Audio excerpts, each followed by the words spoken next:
Okay, today I want to show you folks a little something on these thermal fuses. So if you have a gas, an electric dryer in your home, and the dryer will rotate, the drum will rotate, your clothes will rotate inside the drum and everything and act like it's drying, but you get no heat. This part, the thermal fuse, is what I want you to check first. These are very apt to go out, and there's a reason for that. They are located almost next to the dryer chute that goes to the dryer hose and outside of your home. These fuses are in there in case you have an overheat situation, and that would be due to a plugged hose going outside. That's the dryer vent hose, I should explain that. It also can be triggered by overloading your dryer. That's not really good for it. Something else that can trigger it that I've heard, I've never actually seen it, but by not changing or cleaning the lint screen, I should say. So I'm in a semi-commercial application here, and I have these go out about every year and a half. Sometimes 2 years, but a year and a half is about right. And the reason why my customers that use the laundromat here tend to either overload the dryer when they load it. They'll take like maybe 2 loads of wash and put in the dryer, or they don't check their lint screens and clean the lint screen. As far as an owner, I clean the vent hose every year. And there are other videos how to do that and how to clean the duct that comes down as well, that's located on the back of your drum, that exhausts the heat outside, and in turn, by doing that, it also gets stuck full of lint. Maybe I'll do a video on that one too. But here's what we're going to do to find out if this fuse is your problem. You can take a digital voltmeter like this. If you have the diode check option on there, that's probably the easiest way to do it. And what we're going to do is we're going to check continuity. And what we want to see here is we actually want to see continuity. We want to see a connection from this pin to this pin. Okay? If we do not see any continuity between these two, then this piece is bad. So we're going to test the original one. And by the way, don't do this. Don't hold your fingers on it and do it like that, okay? Because you're going to get a bogus reading. Especially if your meter doesn't have this function and you're going over here into this scale here.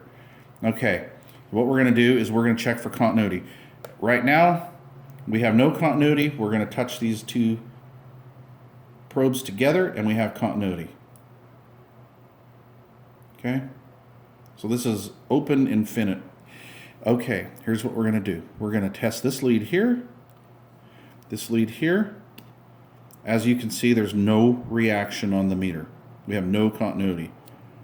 We're going to go here, we're going to go here, and look at that meter. We now have continuity. Okay, and that's just a simple test. We're not looking for an ohms reading or anything like that. We just need to know if it has continuity. We don't care what value it is, it just needs continuity. All right, so what I'm going to do is I'm going to replace this $3 part. Now, I bought these parts over the internet over the years, and I've spent anywhere from like $1.85 to $3.50. I live in a small town. My local parts place wants $19.95 for these puppies, which is an absolute joke. I understand they have to keep their doors open, but come on, seriously. That's also why I'll never go back to them. Okay, so whenever I order parts for my washer and dryer, I always order an extra thermal fuse, okay? So this is the number, right? 3392519. This is a direct replacement part. I always suggest having one of these on hand. If you're in a residential situation and you guys do just truckloads of laundry, you have a big family or something, you have truckloads of laundry, then I suggest whenever you order parts for whatever project, whether it be your washer or dryer, keep one of these on hand. I always keep one of these on hand because if my dryer fails, I lose money, and we don't want that. Another thing, it pisses off your customer, so we're not into that. All right, so thermal fuse. 9/10% of the time, this is what makes your dryer not dry. So I'm going to pause and I'm going to show you where this little piece goes. Stand by. Okay, so now we are behind the dryer, which obviously needs some clean out. So we're going to have to clean this out. But what they do is they mount this little fuse right here. Okay? And it has the two wires that go to it. Okay, I'm trying to do this with one hand. This isn't working out, but you'll see. You can't put them back on wrong because basically they're formed to like what wire is going to go onto what leg. And if you would like, when you take the old piece off, just remember, red's on the top, and that's all you have to worry about. So when you put the new piece back in, mount it back in, okay, and then put the red lead back on top. Okay. If you go and you test for continuity on your old unit, and it does have continuity, then what you're going to want to look at are these limit switches for the heat. This one down here, and like I said, these are dirty, so they're going to have to be cleaned and serviced. And you have these two up here. Now, I've only seen these fail once. I've only had one failure in all the years I've been doing this. Okay? 9/10% of the time, it's this little sucker right here. Okay.